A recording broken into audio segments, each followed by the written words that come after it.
Subscribe to our channel by clicking the subscribe button. Click the bell button and enjoy the latest uploads from our channel.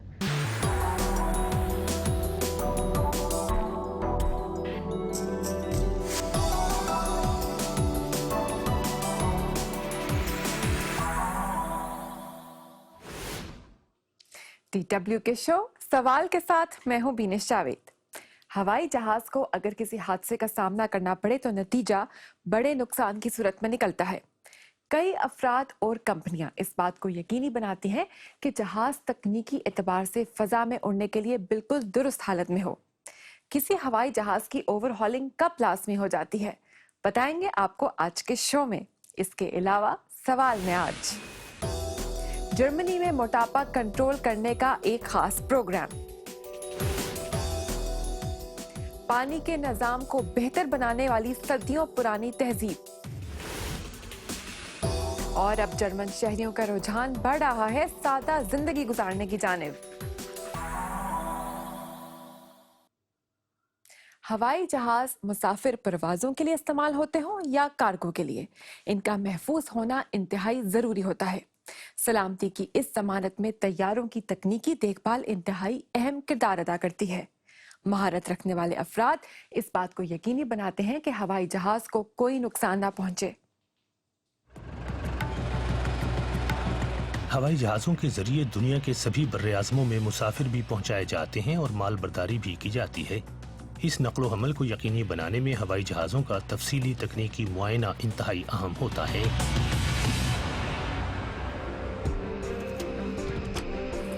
ये मालबरदार हवाई जहाज अब Frankfurt airport पर पहुंच गया है। 7,200 घंटों तक प्रवास के बाद MD-11 तर्ज के इस बोइंग का तफसीली मुआयना लाजमी हो चुका है। फिजाई सफर में बारीक बीनी से ये तकनीकी मुआयना ही सलामती की जमानत होता है। लुफ्तांजा टेक्निकल के बड़े बड़े हालों में माहिर कारकुन कुल 5,000 घंटों तक किसी भी हवाई जहाज के हर छोटे बड़े पुर्जे का बड़े गौर से जायजा लेते हैं। देखभाल का ये काम एक मैराथन रेस की तरह होता है। जहाज के परों के लैंडिंग के वक्त पोजीशन बदलने वाले फोल्डर्स पर खास तवज्जो दी जाती है। MD-11 की लैंडिंग के वक्त रफ्तार 300 किलोमीटर फी घंटा होती है, कई दूसरे तैयारों के मुकाबले में बहुत ज्यादा। हवाई जहाज के जमीन पर उतरते वक्त उसका पिछला इंजन भी बहुत अहम काम करता है। इंजीनियर उसी वक्त मुतमईन होते हैं जब सब कुछ बिल्कुल ठीक ठाक हो। ओलिवर गेबावर 62 मीटर तवील इस मालबरदार तैयारे के तकनीकी मुआयने के मुंतजिम हैं। बोइंग MD-11 को फिजाओं की मलका कहा जाता है। ये एक बहुत बड़ा मालबरदार हवाई जहाज है जो बहुत से सामान के साथ तवील फासले तक लंबी परवाज कर सकता है। हैम्बर्ग में लुफ्तांजा टेक्निकल का हवाई जहाज़ों का इंस्पेक्शन हॉल। एयरबस 340 तर्ज का एक तैयारा मुकम्मल ओवरहॉलिंग के लिए यहाँ लाया गया है। गोल्फ टैंगो नामी ये मुसाफिर तैयारा 6 बरस कबल अपनी पहली परवाज से अब तक 2 करोड़ किलोमीटर का सफर कर चुका है। इस हॉल में ओवरहॉलिंग के दौरान तैयारे की टेक्निकल फिटनेस का जायजा लिया जाएगा। ये दुनिया का वो वाहिद इंस्पेक्शन हॉल है जहां खड़े हुए किसी भी तैयारे के इंजनों को पूरी ताकत से चलाकर उनकी कारकर्दगी को परखा जाता है। इस जहाज के इंजन बिल्कुल सही काम कर रहे हैं।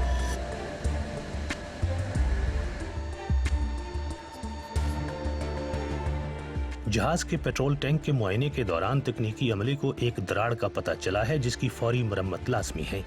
ये काम एरोनॉटिकल मैकेनिक ओलाफ ज़ीब करेंगे। इस दरार की मरम्मत के लिए उन्हें खुद पेट्रोल टैंक में जाना होगा। ये बात वाज़े करती है कि इन कारकुनों को किस तरह के मुश्किल हालात में काम करना पड़ता है।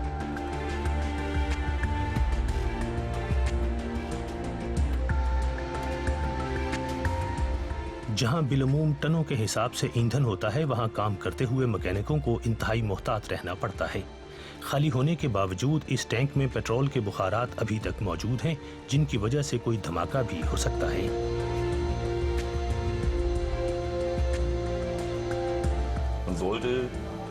इस पेट्रोल टैंक में सिर्फ ऐसा सामान और औजार ही इस्तेमाल हो सकते हैं जो किसी भी मुमकिन धमाके की वजह ना बने। मसलन ये स्पेशल लाइटें। दरार की मरम्मत कर दी गई है, अब कोई खतरा नहीं। वापस फ्रैंकफर्ट एयरपोर्ट के हैंगर में 8 रोज तक हर सतह पर तफसीली मुआयने के बाद ये मालबरदार हवाई जहाज एक बार फिर कमर्शियल परवाजों के लिए तैयार है। एक बार फिर तैयारे के तमाम हिस्सों की चेकिंग की जा रही है, आखिरी स्टिकर्स उतारे जा रहे हैं। फिजाओं की मलिका परवाज के लिए तैयार है। तो आपने देखा कि एक जहाज की तकनीकी फिटनेस को यकीनी बनाने में कितने ज्यादा लोग शामिल होते हैं। अब जिक्र करते हैं एक और मौजू का। जर्मनी में जहां लोगों की एक बड़ी तादाद सब्जियां, फल और सेहत बख्श गज़ा खाना पसंद करती है, वहीं बहुत से अफराद फास्ट फूड और मुरगन गज़ा पसंद करते हैं जो मोटापे का बायस बनती है। जर्मनी में अब कोशिश की जा रही है कि कैसे बच्चों और नौजवानों को कम खाने और वर्जिश करने की आदत डाली जाए। मोटापा एक आम बीमारी है। जर्मन बाशिंदों की निस्फ तादाद मोटापे का शिकार है। जर्मन बच्चों और नौजवानों की कुल तादाद के करीब 5वें हिस्से को फरबापन का सामना है। गुज़िश्ता 3 अशरों में मोटापे के शिकार बच्चों की तादाद में 50% इजाफा हुआ है। आलमी इदारा सेहत तो इसे एक वबा भी करार दे चुका है। जर्मन जजीरे अमरुम पर भी डॉक्टर मोटापे के खिलाफ अपनी जंग जारी रखे हुए हैं। वजन में कमी के लिए यहाँ फ्लैश डाइटिंग के बजाय मुनासिब ग़िज़ा और वर्जिश पर तवज्जो दी जाती है। चंद हफ्ते पहले तक जान का वजन 90 किलोग्राम था। जान के दोस्त अपने अपने इलाकों में पढ़ाई लिखाई में मसरूफ हैं, लेकिन वो इस जजीरे पर मुनासिब खाना खाने की तरबियत हासिल कर रहा है।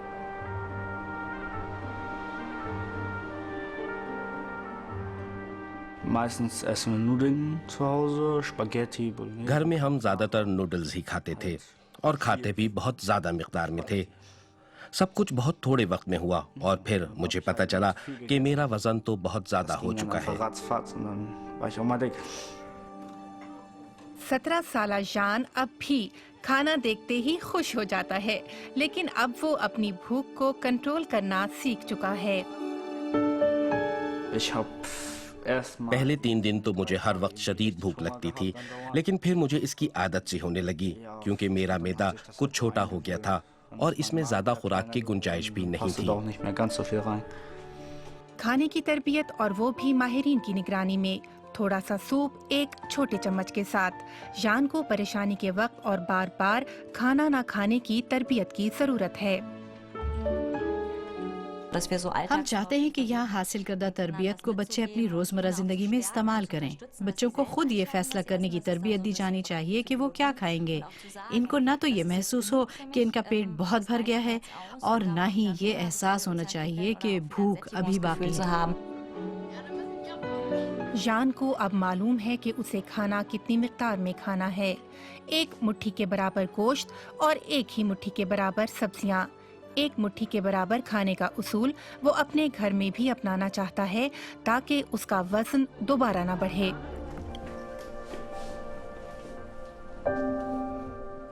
जान वर्जिश करते हुए पहले वो अपने फारिग औकात में कंप्यूटर पर खेलता रहता था। उसे ये तो इल्म था कि उसका कोई अच्छा नतीजा नहीं निकलेगा, लेकिन खुद जान के पास कोई दूसरा रास्ता भी नहीं था। मैं बच्चों को कहता हूँ कि आपके लिए सब कुछ करना लाजमी नहीं, बल्कि आपको ये सब कुछ करने की इजाजत है। हमारी कोशिश होती है कि वर्जिश करते हुए मजा भी आए और माहौल भी दोस्ताना रहे।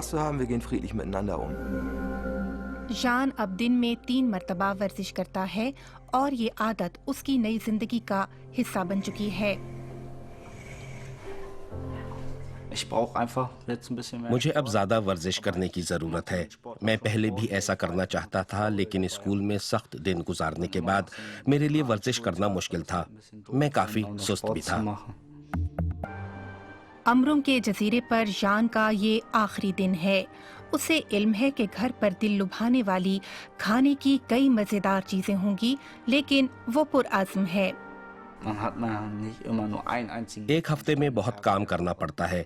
ये हो सकता है कि कई दिन वर्जिश का मौका ही ना मिले, लेकिन मुझे इसके बावजूद बाकायदगी से वर्जिश करते रहना होगी। जान के लिए ये एक नई जिंदगी का आगाज है। اس نے نہ صرف 10 کلو وزن کم کیا ہے بلکہ اس میں خود اعتمادی بھی آ گئی ہے۔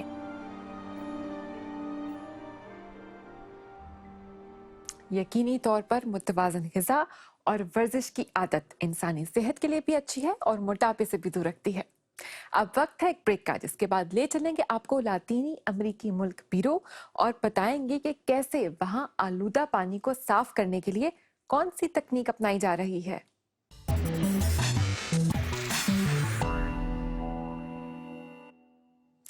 صدیوں پرانی انکا تہذیب میں پانی کو استعمال کرنے اور اس کی مینجمنٹ کے لیے حیران کن اور اس وقت کے جدید طریقے استعمال کیے جاتے تھے۔ اب صدیوں بعد انکا تہذیب کے مرکز میں پانی کو کنٹرول اور صاف کرنے کے لیے کون سے طریقے اپنائے جا رہے ہیں، آئیے یہ جاننے کے لیے ہم آپ کو لے چلتے ہیں لاطینی امریکی ملک پیرو۔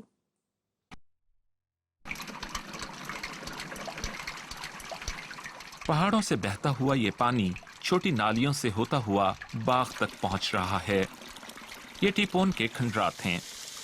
لاطینی امریکی ملک پیرو میں چھوٹی سی جنت آج سے 600 برس پہلے تعمیر کی گئی تھی۔ ہائیڈرولک انجینئر روبن سیریا پالومینو گزشتہ کئی اشروں سے انکا تہذیب کے ان کھنڈرات پر تحقیق جاری رکھے ہوئے ہیں۔ 3500 میٹر بلندی پر واقع یہ ایک تکنیکی شاہکار ہے۔ ٹیپون ایک عظیم ماحولیاتی لیبارٹری جہاں ہسپانوی دور سے پہلے انسان نے خاص طور پر پانی سے فائدہ اٹھایا۔ یہ ان کی رسومات، تقریبات اور زراعت کے لیے اہم تھا۔ انہوں نے خاص طور پر ہائیڈرولک طریقے ایجاد کیے۔ اس کا اندازہ یہاں کی نالی، زیر زمین تالابوں اور آبی گزرگاہوں سے ہوتا ہے۔ انکا تہذیب کے ماہرین پہاڑوں سے پانی کئی سو میٹر ایسے نیچے لانے میں کامیاب رہے کہ اس کی رفتار تیز نہیں رہتی تھی۔ پانی کو مختلف حصوں میں تقسیم کرتے ہوئے تالابوں، باغوں اور پھر وادی تک لایا جاتا۔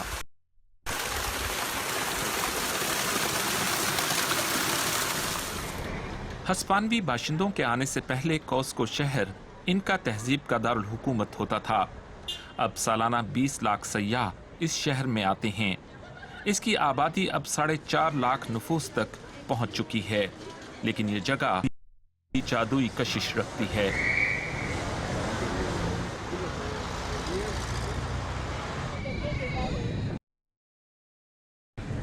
مضافات میں بھی کئی دریا ہیں۔ ان کا تہذیب کے اصول کے مطابق دریائے ساپی کی رفتار کو بھی کم کرنے کے لیے پانی مصنوعی تالابوں میں جمع کیا جاتا ہے۔ اس سے پانی کی صفائی کا مسئلہ بھی حل ہو جاتا ہے۔ پانی میں موجود کوڑا بھی ایک مسئلہ ہے، لیکن اس سے بڑا مسئلہ اس میں شامل ہونے والا سیوریج کا پانی ہے۔ اس مقام پر پانی سے بہت بدبو آتی ہے۔ انجینئر کا بس چلے تو وہ ہر وقت ناک پر کپڑا رکھے۔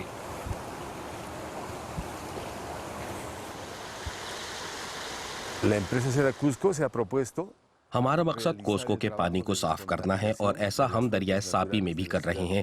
اس کا پانی انتہائی گندا ہو چکا ہے۔ اب یہ ہمارا فرض بنتا ہے کہ ہم اس دریا کے زہریلے پانی کو صاف کریں۔ el cual está orientado a descontaminar el río Sapi en este sector. مسئلے کی جڑ شہر کے گرد و نواح میں تعمیر ہونے والی نئی بستیاں ہیں۔ شہر کے صرف شمال مشرق میں ان کی تعداد 50 بنتی ہے۔ ہر ایک بستی کو گٹروں اور واشنگ مشینوں وغیرہ کے پانی کی نکاسی کے لیے کوئی راستہ چاہیے۔ دریائے ساپی زیر زمین بہتا ہوا شہر کی دوسری طرف پہنچتا ہے۔ سارے شہر کا گندا پانی صفائی کے اس پلانٹ کے قریب جا کر جمع ہوتا رہتا ہے۔ سن 2014 سے جرمن حکومت کے تعاون کے ساتھ اس پلانٹ کو مزید وسیع اور بہتر بنایا جا رہا ہے۔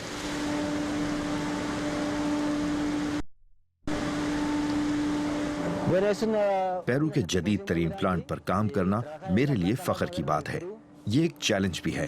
ہم ہمیشہ ایسی نئی ٹیکنالوجی اور طریقوں کی تلاش میں رہتے ہیں جو دنیا کے کسی دوسرے خطے میں تو موجود ہیں لیکن پیرو میں نہیں ہیں۔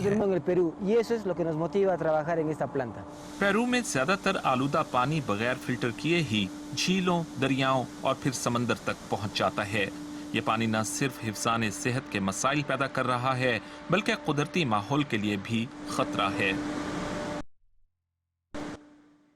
اب وقت ہے ایک بریک کا، جس کے بعد ملاقات کرائیں گے آپ کی کچھ ایسے جرمن شہریوں سے جنہوں نے ماحول دوست زندگی اپنانے کا تہیہ کیا ہے اور اس پر باقاعدگی سے عمل پیرا بھی ہیں۔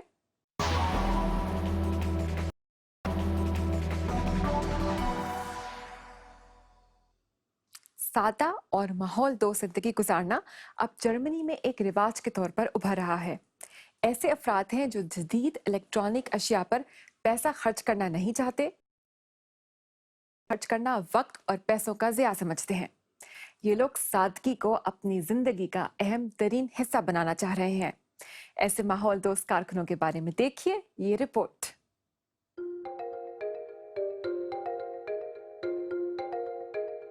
کم و بیش بہت ہی تھوڑی کتابیں، تقریباً نہ ہونے کے برابر۔ زندگی میں سامان کو کم کیا جائے۔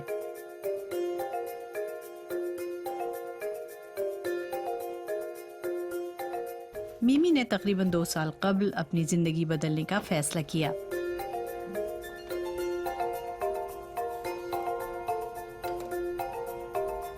شروع میں مجھ پر یہ بالکل واضح نہیں تھا، کیا اس طرز سے زندگی نام بھی ہے یا یہ بس ایک لائف سٹائل ہے۔ میرے اندر ایک ہی تحریک تھی کہ مجھے زندگی میں کچھ بدلنا ہے۔ تھوڑی چیزوں کو یا بھی اپنی ملکیت میں نہیں رکھنا۔ چیزیں کرائے پر لینا جرمنی میں ایک عرصے سے رائج ہے۔ اگر گاڑی خریدے بغیر کرائے پر مال ہو سکتی ہے تو دیگر چیزیں کیوں نہیں؟ مثال کے طور پر موبائل فون۔ میشائل کاساو نے خود سے یہی سوال کیا اور 2 سال قبل انہوں نے برلن میں بجلی کی اشیاء کرائے پر دینے کا کام شروع کیا۔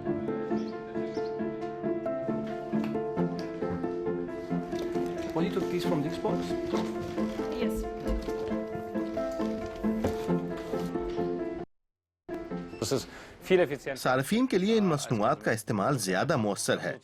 ہر صارف ماہانہ بنیاد پر اور اپنی سہولت اور جیب کے لحاظ سے ادائیگی کر سکتا ہے۔ جرمنی اور باقی دنیا میں اس کام کے لیے صارفین کو قریب لانے کی ضرورت ہے اور یہی میرا مقصد بھی ہے۔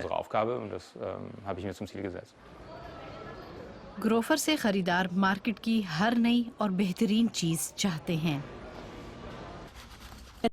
30 سالہ مائک کوچ یہاں مستقل خریدار ہیں اور نت نئی برقی مصنوعات استعمال کرنے کے شوقین۔ وہ خواہ کرائے پر ہی کیوں نہ ملیں، تب بھی کوئی مسئلہ نہیں۔ آج انہوں نے انسانی مدد کے بغیر صفائی کرنے والا ویکیوم کلینر روبوٹ خریدا ہے۔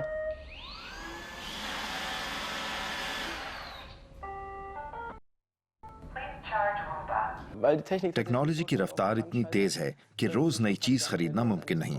ہر سال ہی بجلی کی مصنوعات کے بہتر ماڈل متعارف ہوتے ہیں۔ ایسے میں ہمیں پرانے ماڈل پر اکتفا کرنا ہی پڑتا ہے۔ تاہم مائک کو کم سے کم 1 ماہ تک اشیاء کرائے پر لینا پڑتی ہیں۔ صارف کی اس طرح کی آزادی کے لیے مائک پیسے دینے کو تیار ہے۔ خریدنے کی نسبت کرائے پر لینا 25% تک مہنگا پڑ سکتا ہے۔ میمی کو نئی چیزوں میں دلچسپی نہیں، وہ پرانی سائیکل چلاتی ہے۔ اس سائیکل پر خریداری سے اس کی پرانی یادیں بھی جڑی ہیں۔ اس کی من پسند دکان جرمنی میں روایتی چھوٹی چھوٹی دکانوں کا بنائی گئی ہیں۔ بغیر پیکنگ کے اور ماحول دوست اشیاء، برلن کی رہائشی اس خاتون کے لیے یہ سب بہت اہم ہے۔ اس کے لیے وہ زیادہ وقت دینے اور خریداری کے لیے دور کی مارکیٹوں تک جانے کو بھی تیار ہے۔